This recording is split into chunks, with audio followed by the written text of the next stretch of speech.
Bismillahirrahmanirrahim. Assalamualaikum warahmatullahi wabarakatuh. Alhamdulillahirabbil alamin. Wassalatu wassalamu ala asyrafil anbiya'i wal mursalin nabiyina maulana Muhammadin wa ala alihi wa sahbihi ajma'in. Amma ba'd.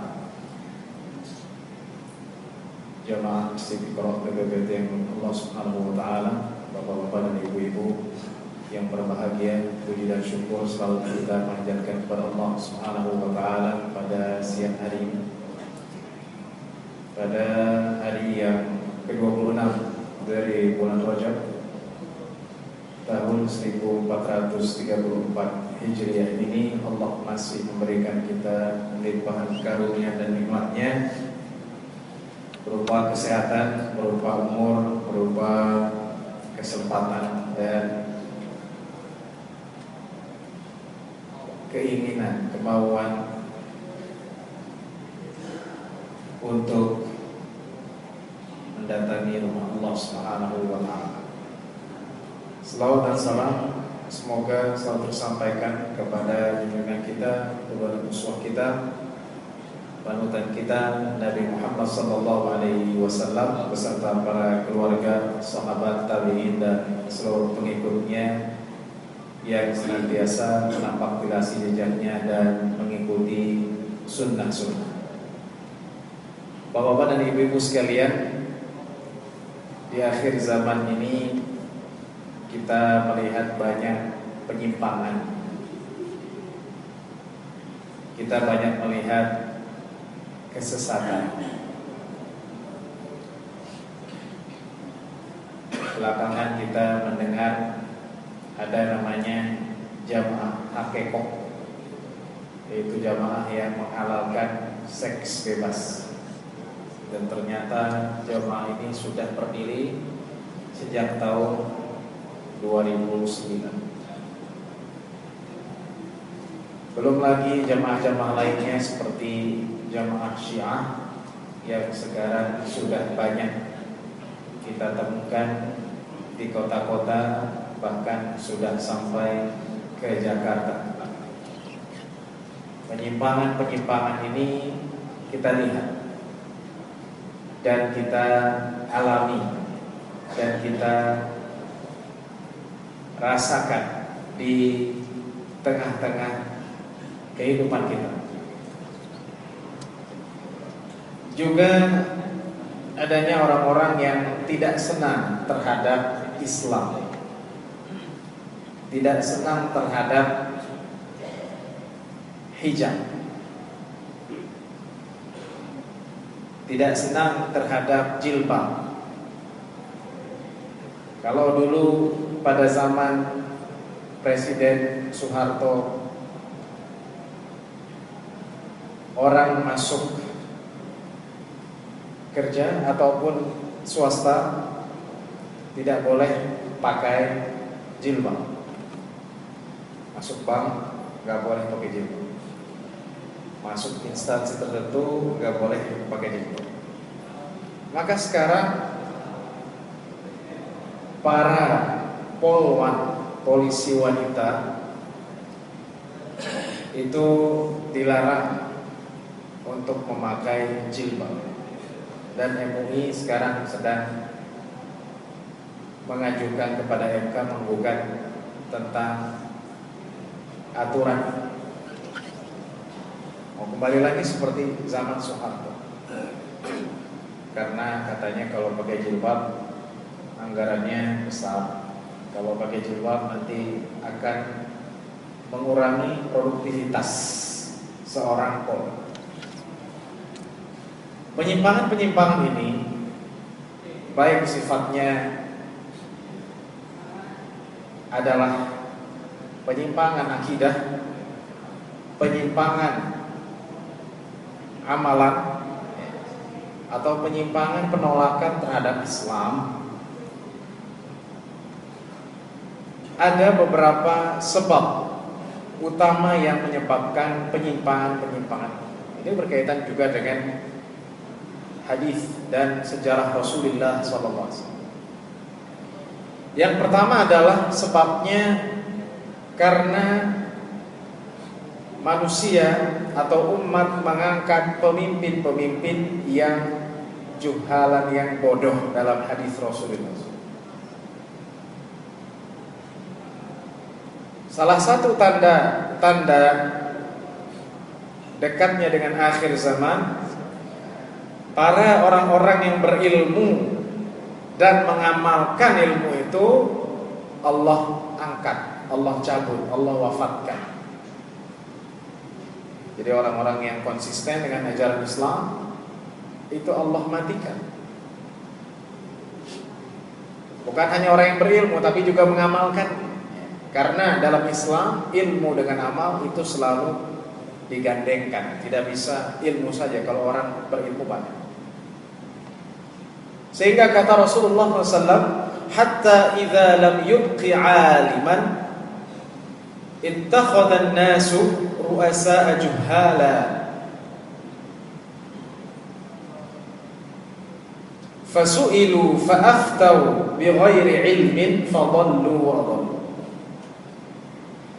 Apabila Allah Subhanahu wa taala tidak menyisakan satu orang alim pun, habis. Yang tersisanya orang-orang bodoh, orang yang tidak mengerti, yang tidak paham. Maka manusia akan mengangkat pemimpin-pemimpin yang bodoh, ru'asa juhala, yang bodoh, yang tidak punya ilmu. Kemudian apa yang dilakukan? Mereka ditanyakan tentang ilmu, maka mereka memfatwakan tanpa ilmu, maka terjadilah kesesatan. Jadi ulama yang mumpuni, yang menguasai Islam secara keseluruhan, baik dari sisi teori dan praktis, itu amat sangat jarang di zaman.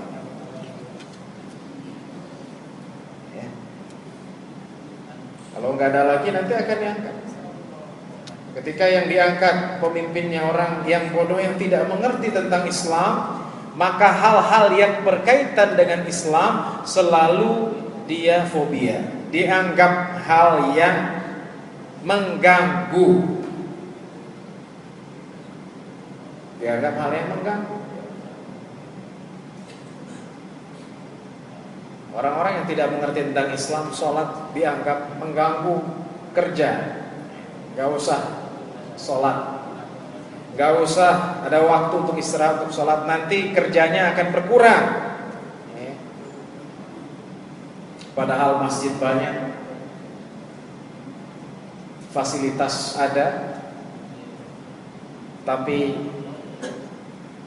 dilarang. Di saat orang-orang di Australia, orang-orang Barat, mereka minoritas, tapi tidak malu mengatakan kepada bosnya, wahai bos, saya orang Muslim, saya mau sholat, berikan saya waktu untuk sholat. Kata bosnya, luar biasa, sholatlah, nanti kalau udah selesai balik. Jadi ru'asa juhala, pemimpin-pemimpin yang tidak mengerti, tidak tahu, atau bodoh tentang Islam. A'udzubillah tsumma na'udzubillah. Faktor yang kedua, ini faktor yang penting juga, menyebabkan penyimpangan dalam akidah, dalam amalan, yaitu faktor cinta terhadap dunia, faktor dunia. Ada seorang ustaz, dia ngajar di pesantren, ternyata jadi murtad, jadi pendeta. Kalau tidak salah adalah saya sampaikan. Faktornya yang paling besar, saya bertanya kepada murid-muridnya dahulu yang pernah menjadi pernah diajar ustaz ini, memang ustaz itu bermasalah dan faktornya adalah duit. Mungkin dulu dianggap tidak cukup atau pernah bermasalah dengan masalah duit. Akhirnya diiming-imingi dengan dunia dan didekati oleh misionaris, dan sekarang menjadi pendeta terbesar atau pendeta besar. Bisa dilihat namanya Saifuddin Abraham. dulunya namanya Saifuddin Ibrahim. Ada di YouTube. Dunia, faktor yang menyebabkan orang menyimpang. Dan saya telah membuat pantahannya di YouTube juga. Karena sangat lemah. Faktornya apa? Dunia. Dia menceritakan ketika jadi pendeta dikasih baju, dikasih sepatu, dikasih. Termasuk jamaah yang baru yang kita dengar, yaitu jamaah Hakeko. Kenapa ini sebab?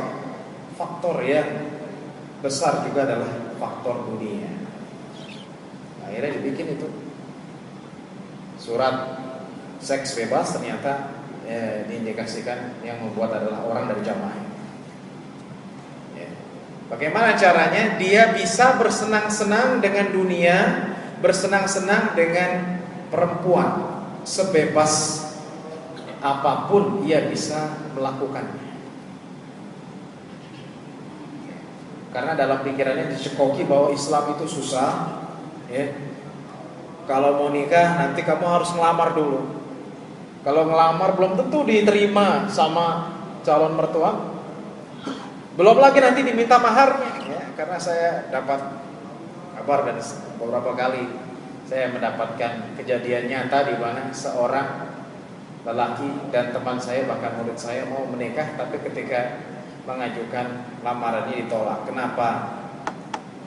Satu, pekerjaannya belum mapan, belum PNS. Yang kedua, maharnya tidak sesuai. Kasihan sekali, dia cuma bilang, Pak, saya sanggup maharnya sekian juta. Kata bapaknya, silahkan untuk. Gara-gara maharnya nggak cukup. Padahal dalam Islam, mahar yang sedikit itu yang berkah, dalam arti tidak memberatkan. Tidak memberatkan bukan berarti kalau saya ada yang miliarder, ya udah kata Ustadz yang sedikit saya ngasihnya 100.000 saja, bukan begitu, ya. Bukan itu maksudnya. Disesuaikan dengan keadaan dan kondisi. Kalau seseorang sudah niat untuk menikah dan dia bertanggung jawab, laki ini nikahkan saja. Kalau tidak, maka mungkin akan terjadi fitnah yang lebih besar. Jadi faktor dunia, orang melakukan penyimpangan. Faktor dunia, diiming-imingi dengan kebebasan. Termasuk jamaah-jamaah, termasuk aturan tentang jilbab. Nanti kalau pakai jilbab nggak bakal menjadi kurang produktivitasnya. Kalau SPG pakai jilbab nanti nggak laku barang dagangannya. Kenapa? Tertutup rapat, ya. Selama ini SPG, ya, ditaruh yang terbuka aurat supaya laku dagangannya. Itu yang dibikin, ya, mindset yang dicekoki, yang didoktrinkan kepada orang-orang bahwa Islam itu menjadi penghalang bagi kesejahteraan manusia. Bahwa kalau engkau melakukan Islam, maka kamu akan sengsara. Kenapa? Sulit. SPG-nya berjilbab, nanti nggak ada yang mau datang membeli barang. As-sufuh tabarruj, ya. Kalau Indonesia nggak melakukan kontes kecantikan dunia, nanti Indonesia dibilang terbelakang. Maka harus terjadi kontes kecantikan.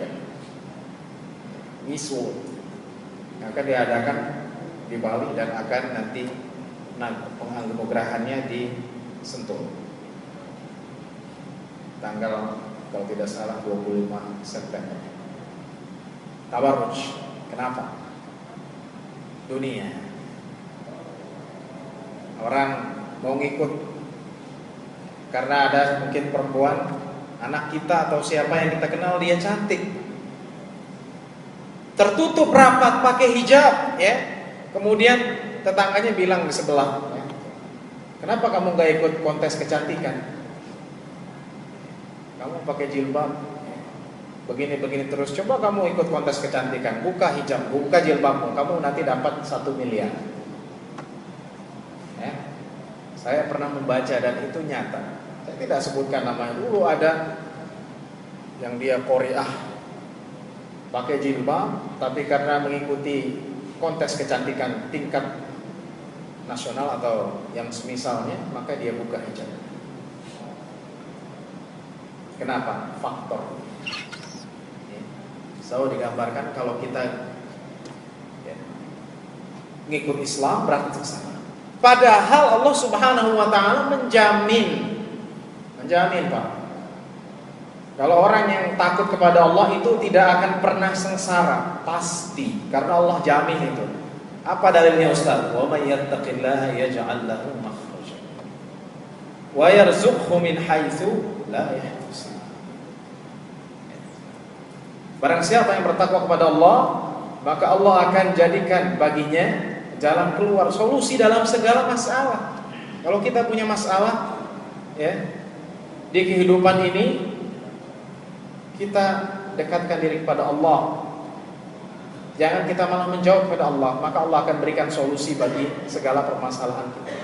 Dan diberikan rezeki. Jadi orang yang bertakwa kepada Allah itu pasti tidak akan sengsara, dalam arti melarat. Allah akan berikan rezekinya kalau dia benar-benar yakin kepada pemberian Allah. Tidak ragu. Kalau orang ragu, tidak akan beri.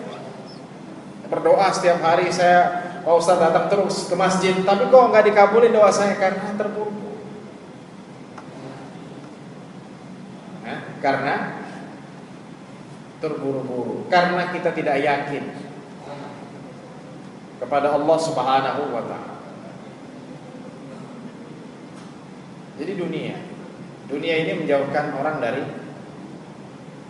akhir. Kalau kita terlalu cinta kepada Allah. Bagaimana cara? Caranya adalah mendatangi masjid, beribadah, bertakwa. Faktor yang ketiga dan yang terakhir, terjadinya penyimpangan karena ada sebagian orang yang tidak mau menerima nasihat, menganggap dirinya paling benar. Ya udahlah, saya kan orang muslim, pasti masuk surga dong. Mau saya nggak ke masjid, mau saya terus-terusan kerja, ya saya masuk surga. Nggak mau dengar orang. Sehingga Allah Subhanahu wa taala bersumpah dengan wasiat, disebut dengan tausiah. Kenapa? Karena ingin saling memberikan nasihat. Saya juga butuh nasihat, bukan berarti Ustadz tidak butuh nasihat. Semua orang butuh nasihat. Di mana orang ketika hanya saja saya disuruh ceramah di sini, maka saya menyampaikan. Bukan berarti saya di rumah saya tidak perlu nasihat. Ada yang nasihati saya. Allah bersumpah dengan wasiat, tawasi bil haqq, tawasi bis sabr. Wal 'asri innal insana lafi khusrin illa alladziina aamanu wa 'amilus shalihaat wa tawassaw bil haqqi wa tawassaw bis sabr. Demi masa sungguhnya manusia di dalam kerugian, kecuali semua manusia dalam kecuali siapa? Yang tidak rugi adalah orang yang beriman, beramal saleh. Cukup di situ? Tidak. Wa tawassaw bil haqqi wa tawassaw bis sabr. Berwasiat dengan kebenaran dan kesabaran. Jadi kita kalau hidup taat, kita ajak wasiat, dengarkan nasihat orang agar kita, dengan nasihat itu kita akan menjadi lebih taat kepada Allah Subhanahu wa taala. Dan kalau kita taat kepada Allah Subhanahu wa taala, maka Allah Subhanahu wa taala dekat dengan kita. Dan kalau Allah dekat dengan kita, Allah akan mengabulkan doa. Ada kisah seorang yang kisah nyata, yang hampir buta.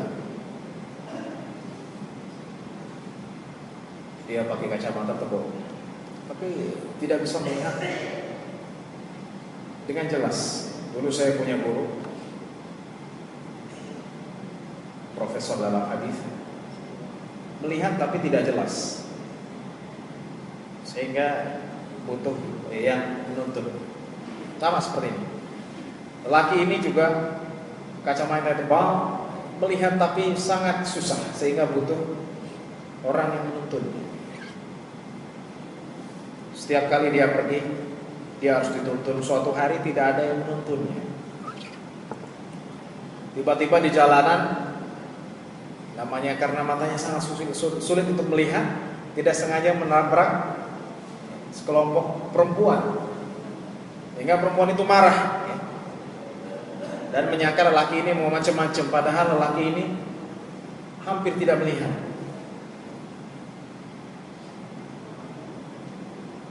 Datang lagi yang menuntunnya bilang, saya capek, ganti yang lain.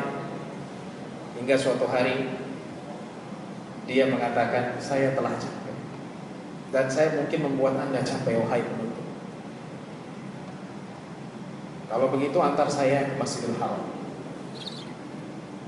Akhirnya dia ke Masjidil Haram. Di Masjidil Haram penuntun pulang dan dia berjalan sudah capek. Dia mencari-cari tempat air Zam-Zam. Cari dia capek. Akhirnya dapat. Dengan kondisinya yang hampir tidak. Dengan meraba-raba dituang air Zam-Zam itu, dia minum. Dan dia bermunajat kepada Allah Subhanahu wa taala, ya Allah, aku tidak memiliki kecuali kalau bukan kepadamu siapa lagi aku meminta. Aku telah banyak dosa kepadamu, berikanlah aku kekuatan. Setelah minumnya berdoa dan memandang matanya ke atas, minta kepada Allah. Di akhir doanya dia mengatakan, ya Allah, kembalikanlah penglihatan. Tidak nunggu sampai 1 menit, 2 menit, lelaki itu tiba-tiba melempar kacamatanya yang tebal. Dia menundukkan kepalanya, dia lempar kacamatanya. Penuntunnya datang, bilang kepadanya, wahai fulan, kalau engkau buang kacamatamu, aku lebih susah lagi menggait. Maka kata lelaki ini, Allah telah mengembalikan penglihatan. Gak pakai nunggu semenit 2 menit, Allah balikan penglihatan.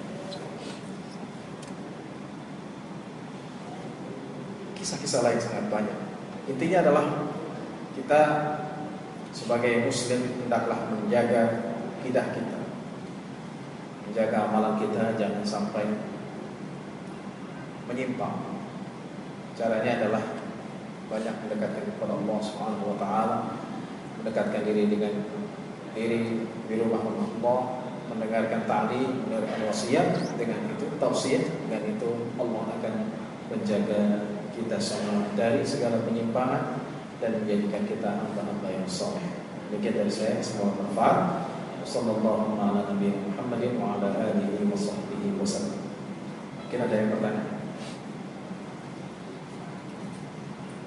Betul, para jemaah, kami berikan waktu untuk ibu juga barangkali di belakang untuk bertanya.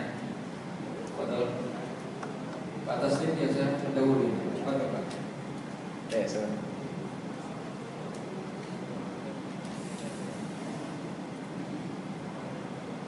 Assalamualaikum warahmatullahi wabarakatuh. Waalaikumsalam. Saya ada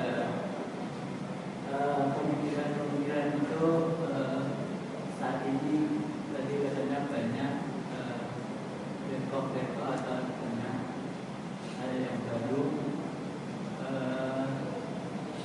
Karena saya berpikir kenapa itu seperti itu jadinya saat ini.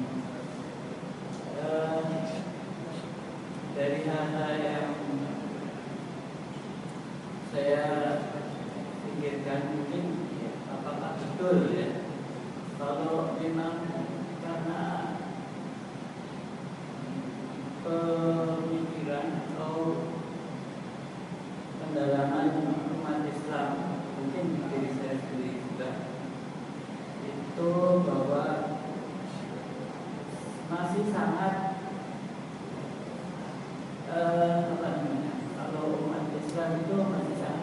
tujuan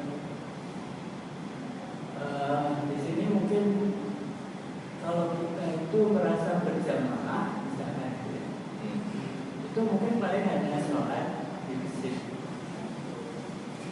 Di luar masjid kita tidak tahu apakah kita menggunakan Islam atau bukan.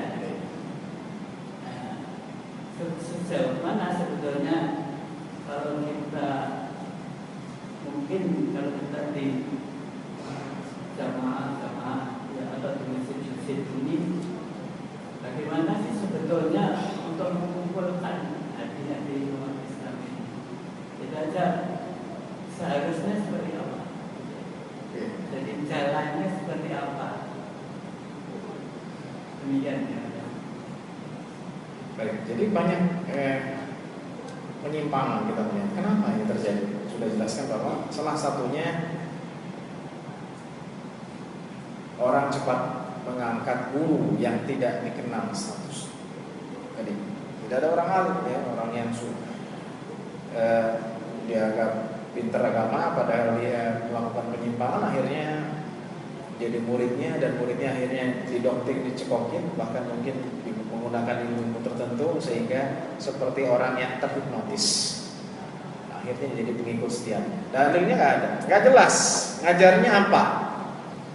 Maka kalau kita mau belajar Islam, kita lihat sumbernya. Al-Qurannya apa? Hadisnya siapa yang meriwayatkan? Sahih atau tidak? Lebih dalam lagi.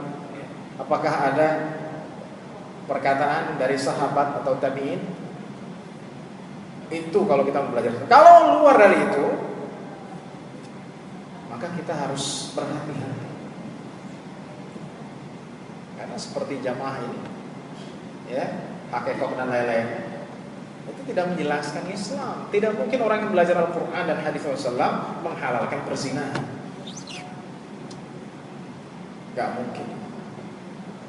Tidak mungkin orang yang memahami sejarah Nabi dan sahabat menghalalkan perzinahan dan hal-hal yang haram. Kemudian jamaah kita, ya, jadi jamaah kita bukan hanya sholat jamaah, habis sholat jamaah sendiri-sendiri lagi, ya. Karena yang maksud jamaah itu adalah kebersamaan yang diterapkan dalam kehidupan sehari-hari. Bagaimana caranya? Pastinya kita harus punya perkumpulan, organisasi. Kalau kita bergerak sendiri, mungkin agak sulit. Organisasi apa saja selama organisasi itu tidak merasa dirinya paling benar. Dalam arti tidak mencap yang lainnya, cepat mencap yang lainnya, kafir atau yang lainnya. Tapi memang butuh suatu organisasi. Kalau kita berjalan sendiri atau perkumpulan, atau nggak ada perkumpulan, ya kita perkumpulan kecil dengan teman-teman kita. Bagaimana dakwah ini bisa sampai kepada seluruh kalangan, kan gitu. Jangan dakwah ini cuma di kota saja, di kampung-kampung tidak sampai. Bahkan penyimpangan adanya di kampung. Dakwah cuma di tempat-tempat yang terkenal. Dakwah di BPPT, di masjid-masjid besar sudah ma'ruf, tapi dakwah di pedalaman itu jarang yang benar-benar tulus mau dan benar-benar ingin saya mau dakwah di sana, ya. Jauh di kampung minoritas, ya, atau di kampung yang awam yang pemahaman agamanya kurang. Jadi butuh satu, pertama adalah perkumpulan, apapun nama. Yang kedua butuh adanya perencanaan, plannya bagaimana. Yang ketiga butuh dai-dai yang siap diterjunkan ke pelosok. Jadi bukan hanya di pusat-pusat yang sudah ma'ruf, yang terkenal. Ya, kalau orang belajar di masjid seperti ini atau di Istiqlal atau di yang lain sudah kenal, tapi kalau orang mau mendirikan majelis seperti ini, ya, di Papua sana, di Jayapura atau di NTT, di pedalaman, nah itu luar biasa. Ada jamaahnya, ada yang hadir, solid seperti itu. Itu caranya, ya. Kemudian juga cara yang tidak kita lupakan, jangan sampai kita punya anak, jangan sampai terbawa kepada guru-guru yang tidak jelas. Ajak ini, wah pengajiannya apa? Ya, jadi kalau anak kita mengaji, apa yang dikaji? Kita harus tahu. Ya. Kalau kita tidak mau menyimpang, ya sudah kita kembalikan kepada dua sumber itu. Kalau dua sumber ini dipegang, insya Allah pasti tidak akan menyimpang. Itu mungkin Pak. Ada lagi? Jadi ada yang bilang di seluruh pertanyaan dan sekaligus jawaban tadi. Ibu ada? Kayaknya. Baik, kita tutup dengan doa. Bismillahirrahmanirrahim. Allahumma fil lana wa la yusrafu wa qadana subhanahu wa ta'ala. Allahumma fa'alna lana wa 'allamna wa zidna 'ilman nafi'a. Rabbana atina fid dunya hasanah wa fil akhirati hasanah wa qina 'adzaban nar. Subhana rabbika rabbil izzati amma yasifun wa salamun 'alal mursalin.